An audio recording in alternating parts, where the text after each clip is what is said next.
Hello and welcome to the Brass Band Podcast. I'm Sarah Baumann. And I'm Kenny Crookston.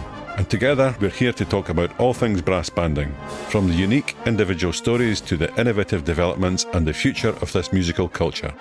So, whether you're a seasoned brass band lover, Just getting started, or just curious, you're in the right place. Let's go!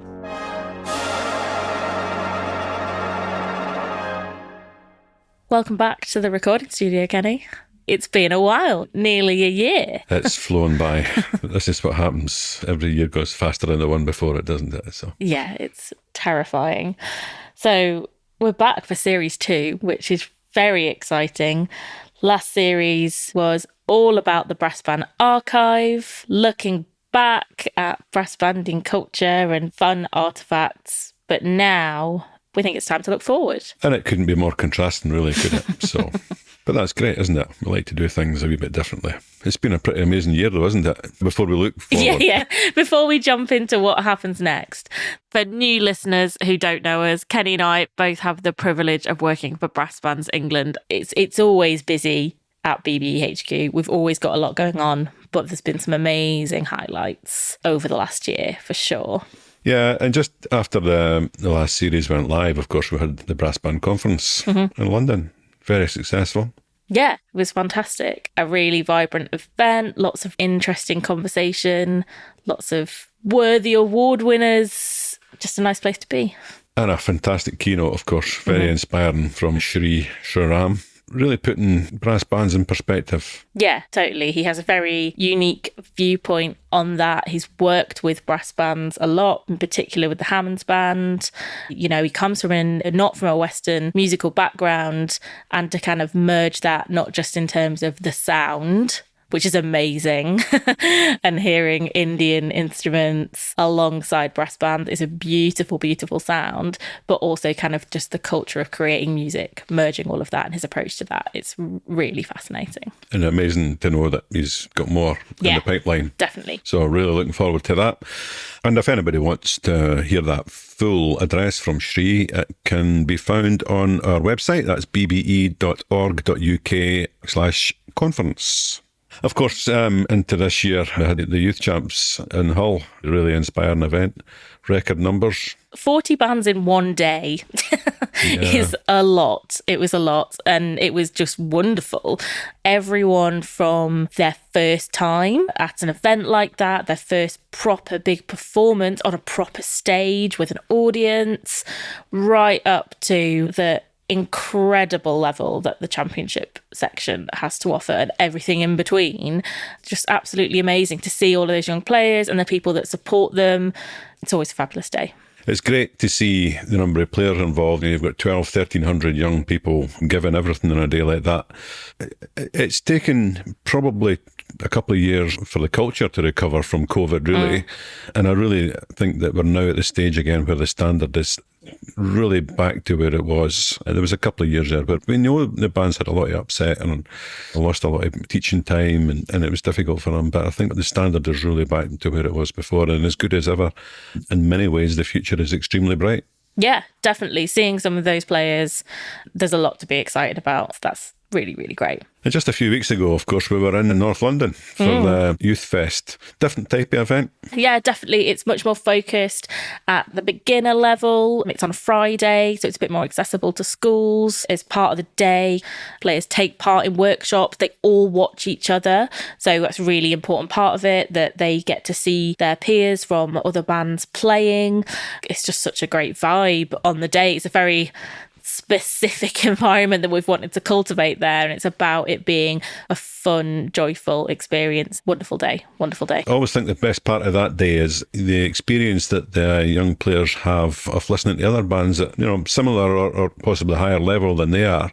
But I think it's such an important thing that they get the chance to be inspired by their peers. Totally. And we hope anyway that it's a point for those young players where they go, oh no, this is a really exciting thing to do. It's worth me carrying on. It's supposed to be there to support that transition and to really encourage people to keep on playing, because these exciting opportunities are coming for them. Talking about progress, Sarah, how's it going? How's the cornet playing coming along? I thought that the pressure of having to record another series of the podcast would be enough for me to start playing again, but it hasn't been, unfortunately. It's been so busy, but I feel like I have to. This is now getting pretty embarrassing.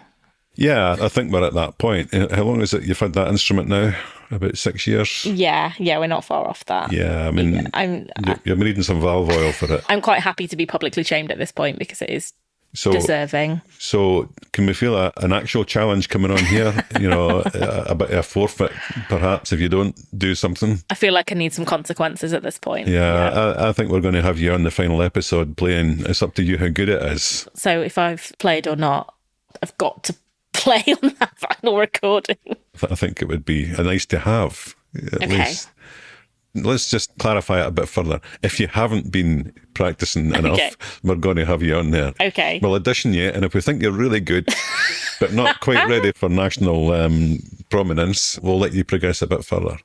So I think that's fair. Yeah, I'm looking forward to that. So, what's coming up? What have we got to look forward to? Well, it's always busy at BBE, Sarah, as you especially know. We've got some fantastic things in the pipeline. The conference is just around the corner. We're going to be in Durham on the 27th of September, a youth-led conference. So the theme of this year's conference is the same as the theme of this series of the podcast, which is the next generation. I think it's really important to focus on that. We've increasingly been on a journey of youth voice at BBE over the last few years, wanting to make sure that young people are involved in the conversation, but also driving change in what we do. We have 2 young trustees who are fantastic, a youth voice working group, and we really wanted to make the content and the focus of this year's conference really attractive to young people. So it's free tickets if you're under 23.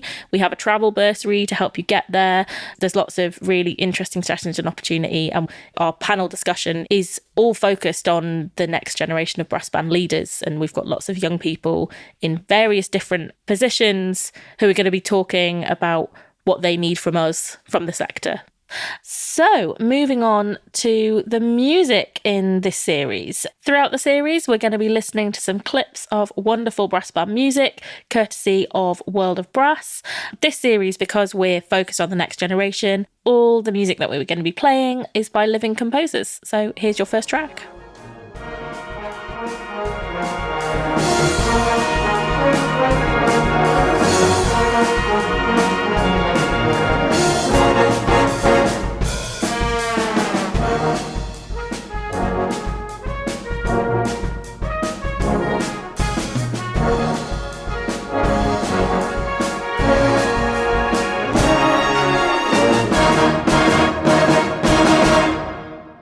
That was Firefly, composed by Simon Dobson and played by the Fodens Youth Band. And isn't it great that youth bands have such a wealth of choice in music to play these days? Yeah, I think there's a lot of bemoaning that there's not a lot of good music out there.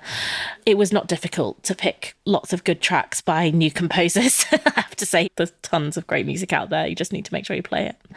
So, as we've mentioned, this series is all about the next generation. And we mean that in a very broad sense. We're going to be talking a lot about young people, but also what the future of brass banding looks like more generally in terms of organisations and advocacy and composition and lots of other things.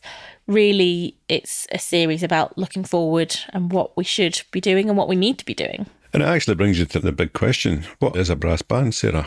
I'll often get asked by, you meet somebody and you're talking to them about what you do for a living and they'll say, how many brass bands are there? Yeah. And well, I don't know. And in fact, nobody really knows, because the dividing line between what we would probably recognise as a brass band, the archetypal contesting band, I suppose, is the most popular impression.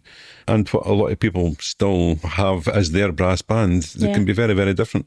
Definitely. And I guess to take part in a lot of competitions, there'll be a limit on players and instruments played, but that's not the case for all of those events. There isn't a hard and fast rule about what a brass band means, and we've got a very broad membership. We're not just counting our members. We've got lots of folk bands, lots of street bands, lots of ensembles that are definitely related, but they're not a traditional brass band. Finding that number is really hard. And we do get asked quite a lot.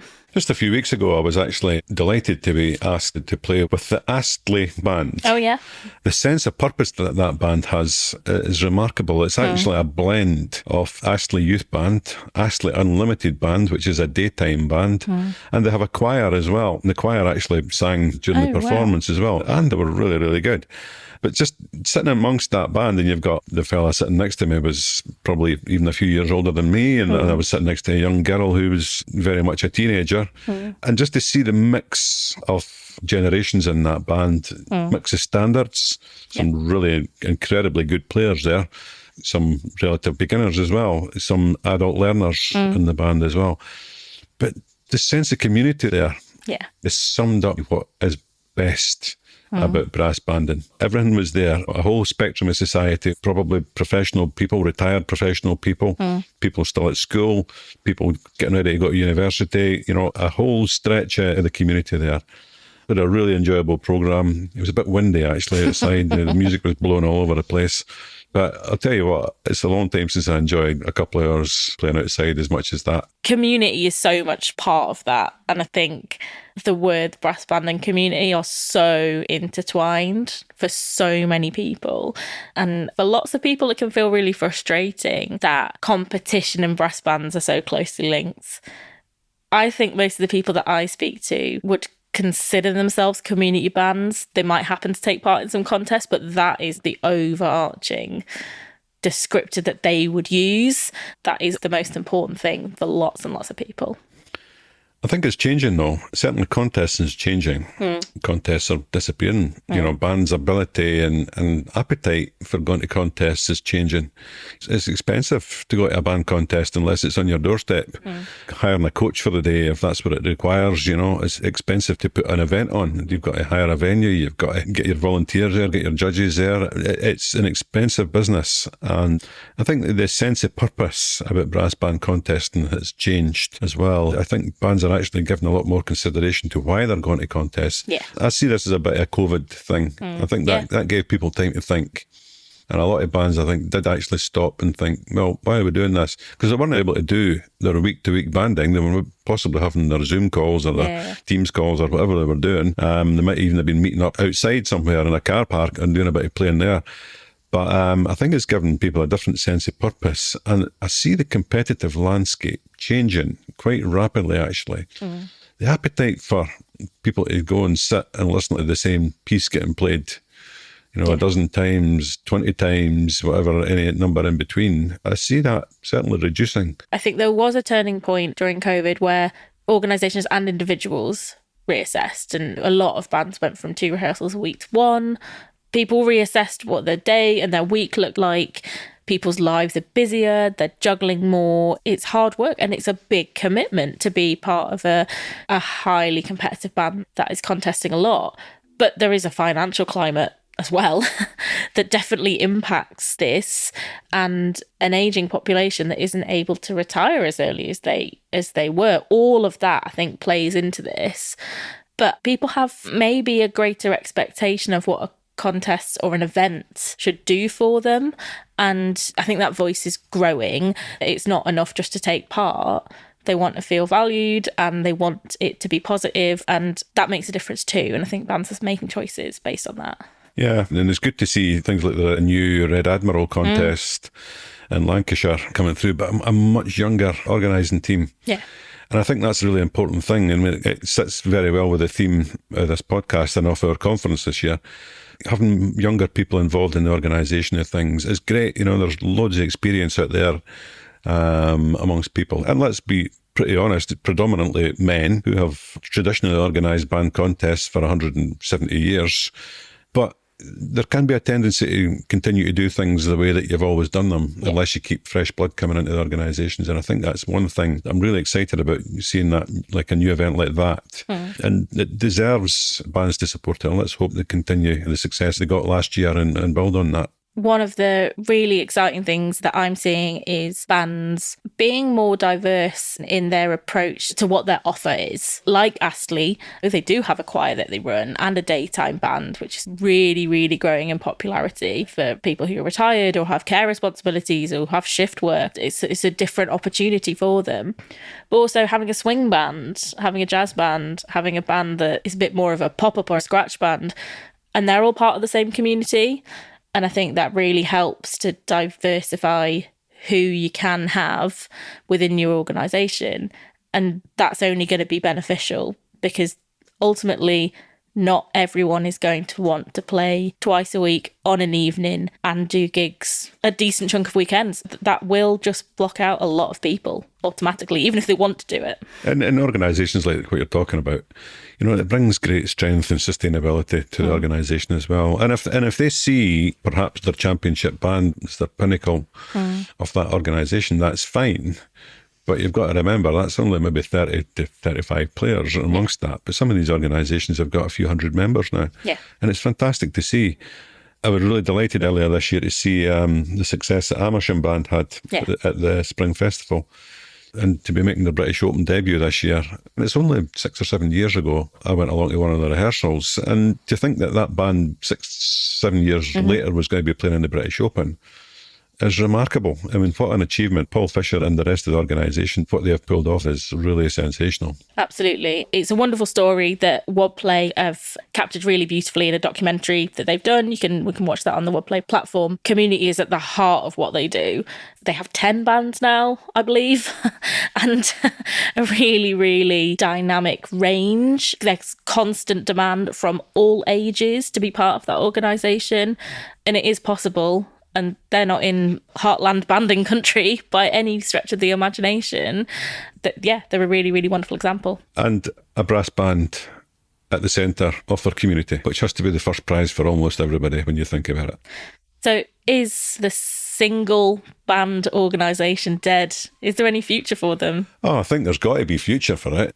I think banding ecosystems are a thing. You find areas that might be able to support a championship section band, a world-class band even, as long as these bands are prepared to work with the other bands in their area in a positive way, giving back as well as just kind of taking players. I think there is a future for these things.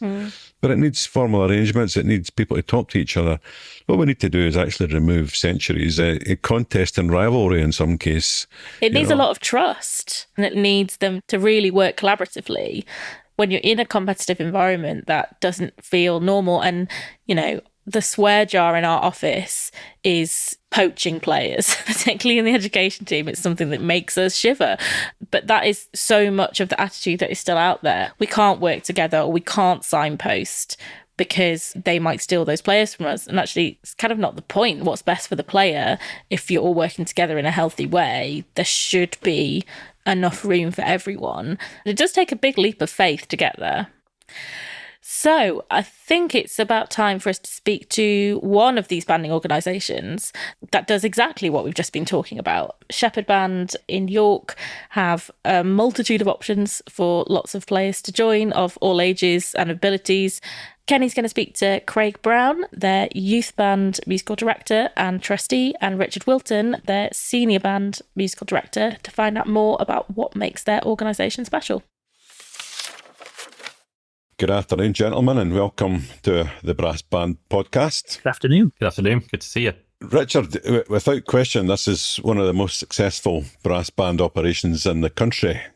Where did you and your colleagues find the inspiration to build this great banding organisation? I've been with the band now just over 15 years, coming into my 16th year. And I'd done a little bit of conducting with a local village band I actually grew up with. And then I got a teaching role as a peripatetic teacher in the city. So I was spending more and more time in York.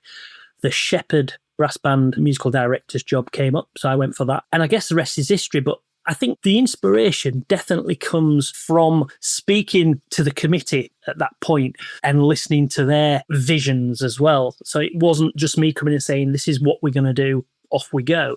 There was definitely an appetite within the committee. They realised that there was the infrastructure, if you like, to create something brilliant. So without doubt, the first thing I did was we had to look at the senior band, because at that time, the senior band only had 13 players. It was in a pretty dire mess, considering every other fundamental part of the organisation looked so good from the outside.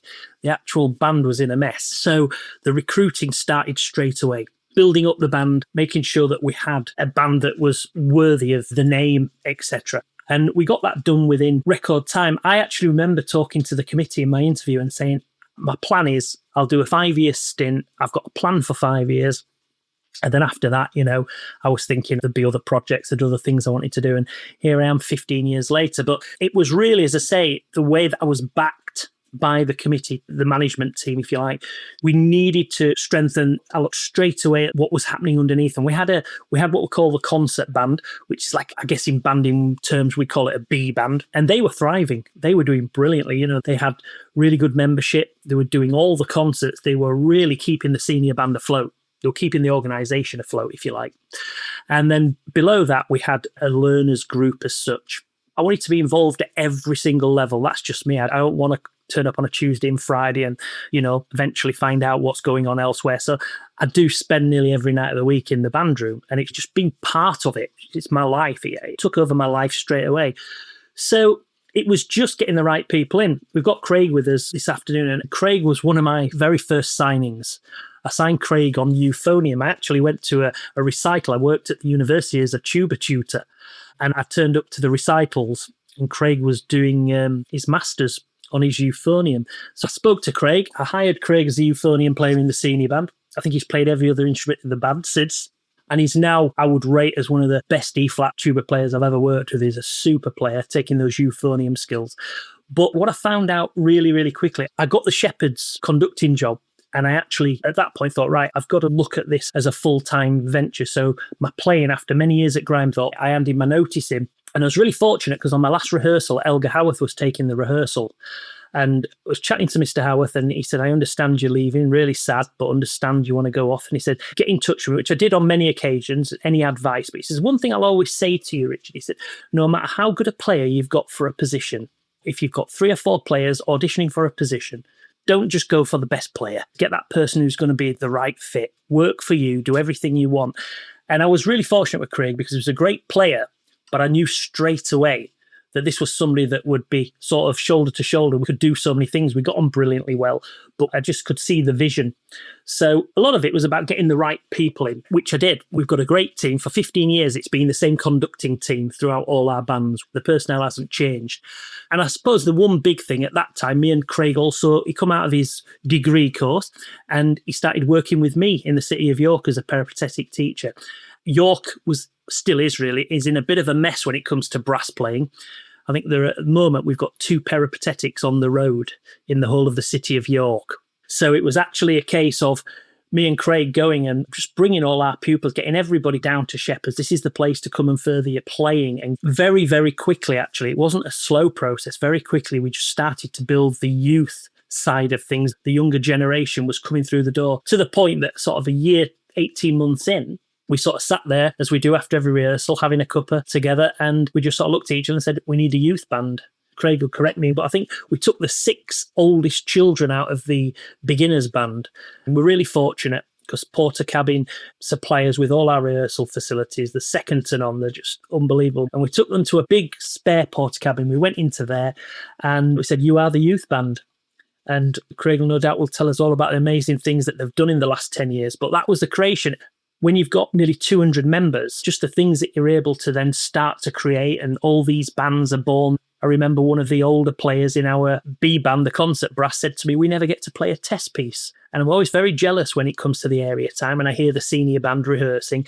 So, we set up things like the project band, which happens the first Sunday of each month. And players from all over the community, not just the Shepherd's banding community, but from all over North Yorkshire, they just arrive on a Sunday morning and we just have 2 hours playing through original music, test pieces, if you like. So they get an opportunity then to play music that they wouldn't in their rehearsals. So that's it. It's just the right people. It was the right time. And as I say, it was in quite a poor state when we got involved. So it was only ever going to be forward, I think. It's been quite an evolution, really, when you look at it over that period. Yeah. In preparation for this, I was looking over some old editions of the British Bandsman from my time as the editor. And on the 2nd of April 2016 edition, one of your long-standing players, Audrey Brown, was featured on the cover. And there was a lovely article by Paul Hindmarsh at the time about the band in 2016 as it stood. Quite inspirational, reading it back, also keeping in mind the things that have happened since then. You had a youth band, academy band among 5 bands that you had at that time. You've now got 6 bands. How many players do you still have in the organisation that have come through from that time? Wow. I think a lot. There is always a huge turnover. Again, we are so strong and we're so positive with the youth development. And of course, they move on. But where we started, it was difficult because everything was so fresh. You were bringing in children, year 6s, year 7s, they'd never played. They just started to play. And we're now seeing 1 or 2 of those now. It's like a conveyor belt. And they're now playing in senior band. They've done the university. They've carried on playing. And here they are. And, a lot of our players now, it's been lovely over summer. We've had a few concerts and a lot of the players have drifted back to help us play at York Races last week. And they're playing at Wantage, they're playing at Pemberton, they're playing at all these wonderful bands that have progressed on through our system. But what we do find is that some of the players, if they get to the point in senior band where the commitment they don't have anymore, or maybe they've just got to that age where ability-wise it's a struggle, we haven't got time to practice, quite a few of them now play in the B band. So, yeah, there's a really healthy number. I've not lost many players over the years to other bands, only relocation. What we've seen now is players coming back from university, joining our committee. They've gone and worked with UniBrass and being part of organisation level stuff. So they're now coming. We've got 2 or 3 members that started in the youth band with me and Richard that are now integral van drivers. They're people running raffles. They're people being really, really full on involved in the leading of the organisation, that's really special. It's great when they come back and they're brilliant players and you're sat alongside them playing at competitions and stuff, but actually being the voices of people that have come through the organisation and are now shaping what we do next is really, really special. Looking at the youth band, Craig, it's been around for quite a while, making steady progress. This year you won the performance section at BB's Youth Champs, which was thrilling for everybody involved, I'm sure. I mean, what have been the biggest contributors to the success of the youth band, and what does the future hold for it? Yeah, it's been, I think about 12 years ago we started the youth band, so it's been a steady progression of working through things, and certainly the Youth Champs has been something that we've been working towards, going and taking that step up to national competition. So that was fantastic. The challenges that we've seen always is the turnover. If you get to a point where your band's really tight and then you lose, sometimes it can just be one integral player, sometimes it can be a whole section, and kind of just getting used to the flow of that, I would say, has taken us 12 years of being able to foresee which sections need kind of bolstering up 2 years ahead of that from the grassroots section or from the academy. Sometimes creating players, so seeing that someone's got particular skills to move from cornet to euphonium, that's still very fresh, and that's still exactly what Richard said. All the kids go home on a Monday night and me and Richard stay in the band room for another 45 minutes talking about, what's going to happen 2 years down the line. And I think that strategic placement, we're still finding our feet in terms of that, in plugging gaps. Like I say, the Youth Champs has just been superb, and it has really given us a focus, it's been like a projection of what we're working towards. So like in a senior band setup, it's looking at the areas that gives us something specific to make sure we've got a full band for, we've got programs ready. What everyone's talking about at the minute is us being invited to perform at the Brassing Concert Youth Championships, which is really exciting, and also time-wise is really tricky because we've got a brand new band. We've got, I've got a whole new tuba section starting in September, and then they're going to be taking stage in the Glass House 2 months later. So that's come with its own section of challenges, and there's been a lot more phone calls between me and Richard over summer than usual, but I think we're in a good place. Well, it's going to be a baptism of fire for some of them, obviously, but it is a fantastic event. Of course, we're very proud to be associated with it as well. And we're really pleased to see the evolution of Youth Brassing Concert over the last few years. But I'll be really looking forward to hearing the band at that event. You must take great pride, though, when you see some of your young players moving on to pursue careers in music or playing at major events with some of your leading bands. Yeah, it's unreal, really, when you go to something like the Spring Festival and you bump into players that went to university 3 or 4 years ago. And, some of them don't always keep in touch. They kind of just go away and they go and do their own things. And then you bump into them and say, oh, yeah, well, I had a year off, but now I realise that there's a band down the road, in Morecambe, and I've joined them and I'm suddenly playing third cornet. And you're thinking, I'm competing against you. Like, this is, it's really bizarre. But of course, it fills us with pride. I think the future's really bright. I think we still feel like that. We're still really lucky, not just at the youth band, but the academy band and also the brass roots band.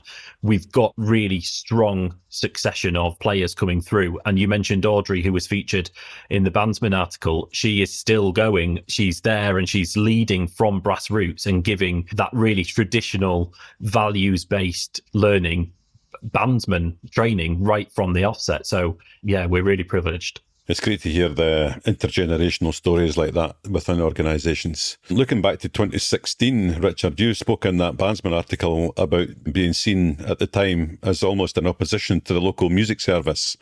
But now you're one of the biggest music education providers in York, if not the biggest. That's quite a turnaround. That must have involved some clever strategic thinking at some point, I'm guessing. A few things. Craig got a job a few years back working for the hub in York. And I think that saw a big change in relationship. The president of the last few years has been Ian Bousfield. And as an ex-member of the Rowntrees band, which we used to be, obviously, hundreds of years ago, Ian's used the youth band anyway, on quite a few occasions for his masterclasses and workshops. So I think they've seen the value in what we do as well. And as I say, that relationship that Craig had really brought the two organisations really close.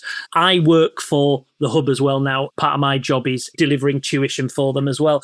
So I think they just get the fact that we have this amazing opportunity to be able to provide. We provide instruments, we provide the free tuition.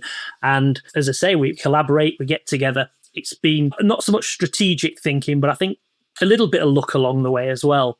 And the North Yorkshire Music Service has now joined York this year.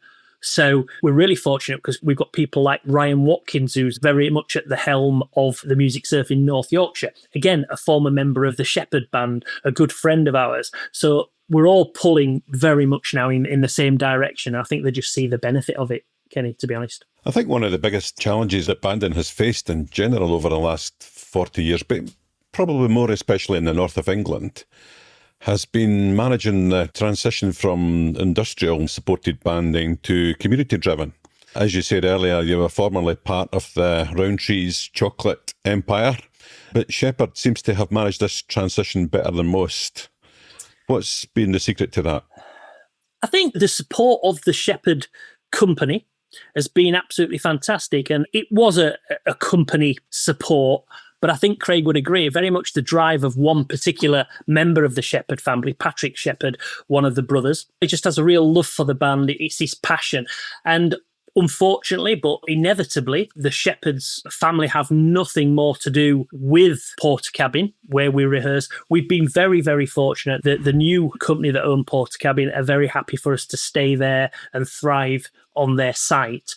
So I'll let Craig jump in a second and have his say. But I think for me, it's been that home, that base, the facilities, the way that we can bring over 100 people together at once. You know, we can have nights where we just get the whole banding community into our band room. We can fit nearly 200 people in there. You know, we can put on little events. And I think that's made for us that transition. It's not about having lots of money, and sponsorship is a great thing and it certainly helps you get started. But for us now, imagining trying to look at a 5-night plan of hire without owning your own facilities, well, we try not to talk about it because it's not something that we could physically do. And Portakabin have just been unbelievable with their continued support.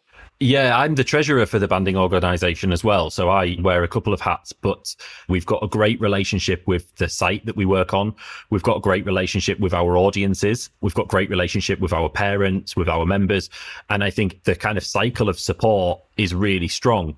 We're a community-based organisation. We serve the community in giving them a hobby to come and take part in. We also serve the community in putting on events and concerts, and that can be kind of sit-down theatre concerts, or it can be those big bespoke projects that incorporate social values or something with other organisations and charities in the city, I think us being really open has been really successful. That's helped us have really positive impact all the way around.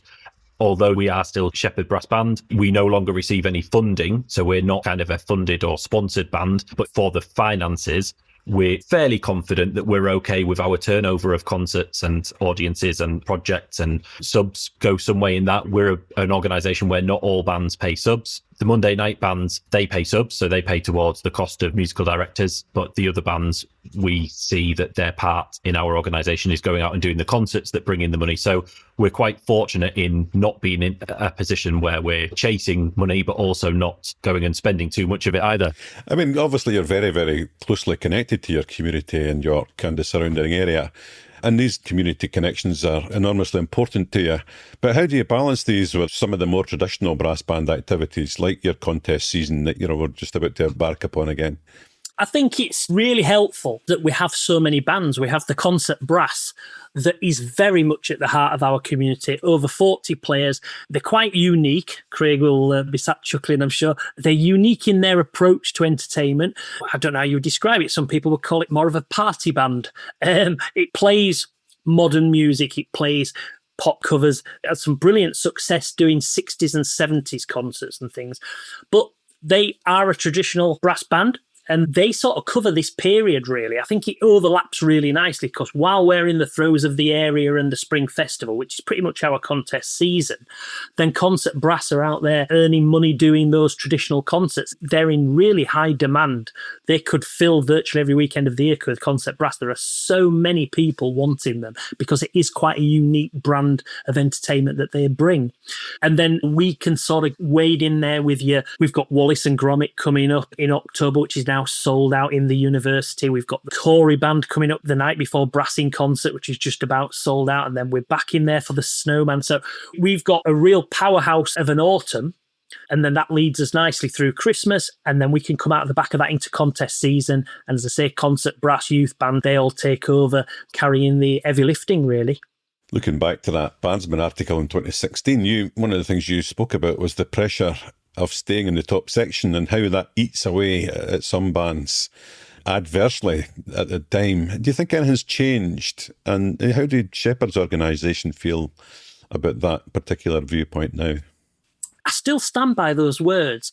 I think for a lot of bands, it's all consuming. The championship section status, the winning, and we've come across it with players in our organisation over the years who've come in and don't really see the vision that we see as a management team. And that's where I think I'm really lucky, because I believe, as I'm sat here today, that the management team all have the same vision, that it is all about producing players. It's all about the future, that organic growth that we've shown. And we've been really lucky because while I've said those words, we've sat nicely in the top section since then. And in the last 3 years, we've actually seen more progression. It goes in cycles, doesn't it? One year you've got a fantastic band, and then, for whatever reason, one or two players move away. You might not be as strong the following year. As test pieces come and go, it may feature players that you're just not quite as strong in. As a Black Dyke or a Corey band, you're strong in every end chair. Not so for bands of this standard, where you might just be slightly weak in one area and a test piece comes and really asks questions. We're not, and I know nobody can now, but we were never in a position where we were going to start bringing in players from Scandinavia to cover weaker areas of the band and that sort of thing. We're a community band. We all want to play our parts. I don't think anything's really changed. I don't think it's the be all and end all, but I think it is nice to sit there, if you like, as the spearhead of the organisation, at the top of the organisation, and say, we're one of North Yorkshire's only 2 championship section bands. And I think that's a really cool thing for us to do. And long may that continue. We're all getting excited now. We met this week to go to the races, and, you're still getting the first thing people say, have you heard what the area test piece is? Any ideas what Blackpool? So people are really interested in that level of playing. They still want to test themselves at that level, but I don't think it will ever define us at all. It sounds like you've got a great sense of perspective there. We have a long-running conversation on the Brass Band podcast about Sarah's progress on the cornet, which I'm sure we can all agree has been suboptimal so far, mainly due to her complete lack of practice. I could ask how much you're looking forward to Sarah joining Shepherd Band someday, but there is a more general point about adult learners and how they are embraced, or otherwise, by brass bands. I think it's really important. I think our hobby, our pastime, our art, it speaks to us all regardless of age. And I think we've been really fortunate that sometimes when someone's maybe brought a grandkid down or their son, daughter, nephew, Audrey, again, is very skilled at saying, well, if you're here, you might as well pick up an instrument as well. And that's so important because it invests the parents into not just what they're going through in terms of a musical journey, you know, learning an extra note or we've got our first concert. They see what it takes and that sense of community to be part of a band. And I think the strength that we have is the part of a banding organisation. So they don't just join a band and maybe do 1 or 2 concerts a year. They join a band and they do 1 or 2 concerts a year, but also, the senior band are doing this or concert brass are doing this, and have you heard youth band are also doing that? So the sense of aspiration and progression is a narrative that's there right from the moment they walk in the band room, and they walk in and they see, Richard, who's the conductor of the senior band. They see me, who plays in the senior band. They might interact with Mike, who also plays in the senior band but conducts concert brass. The overlap of how many people are involved and what they do is so strong that I think it's inevitable that they're going to get sucked into that sense of family, sense of belonging, sense of community.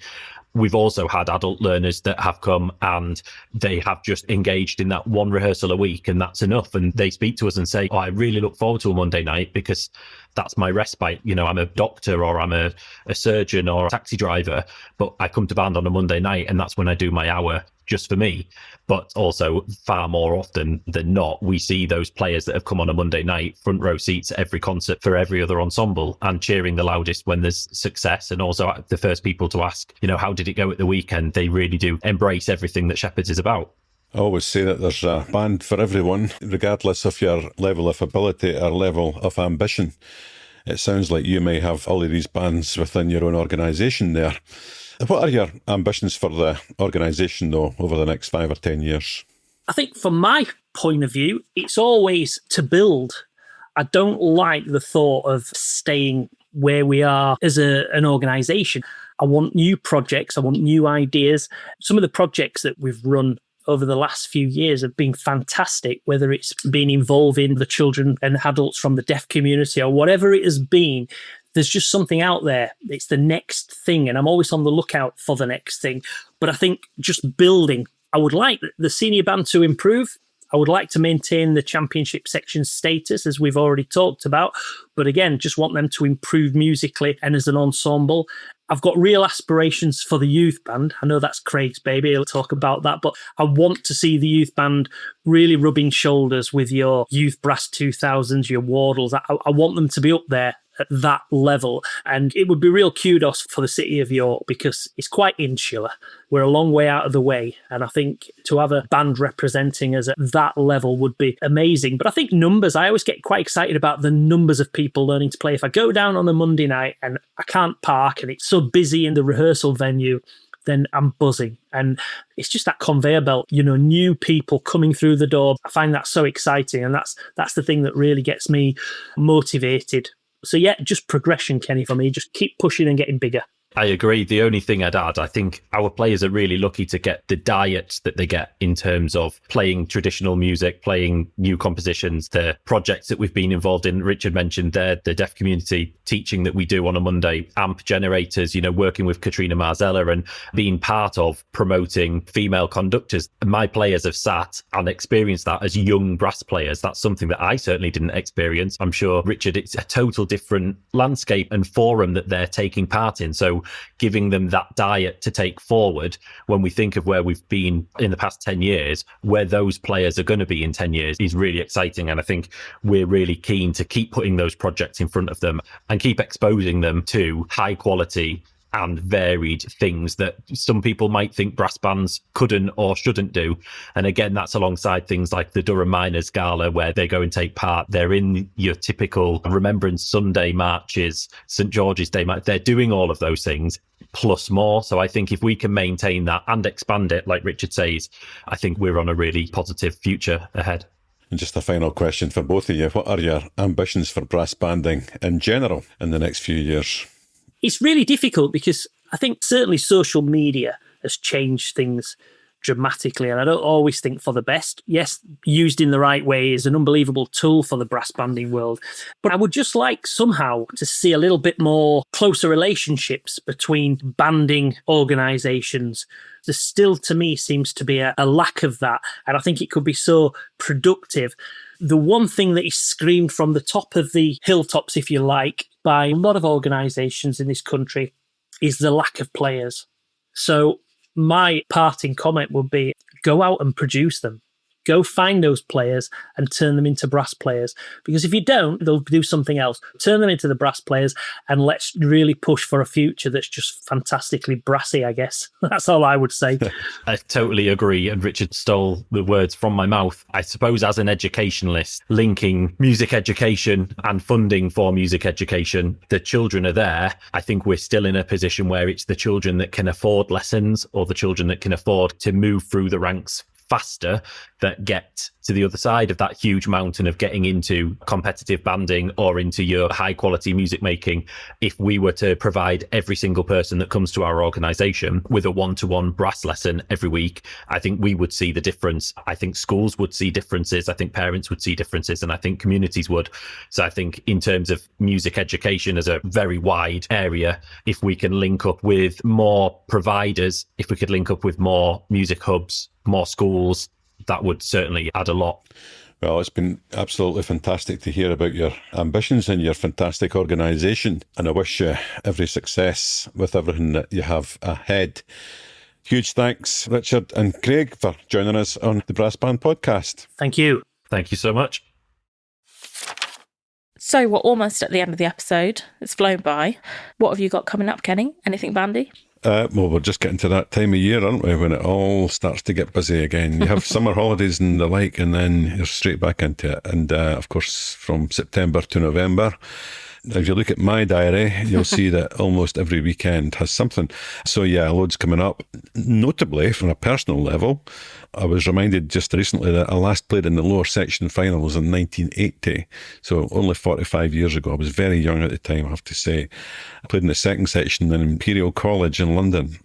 Interestingly, the band that won that day was Newton Grange Silver Band from near Edinburgh. And I will actually be playing with that same band at Cheltenham in the first section at the lower section finals this year. So I'll be playing there, and hopefully we'll have a good experience at the National Brass Band Championships. Fingers crossed. Are there any players in the band that played with you at Imperial College that are also playing at Cheltenham? Yes, there is. There's actually one player in the band that's still there. Yeah, and I don't think he's missed a rehearsal since then. Sounds about right.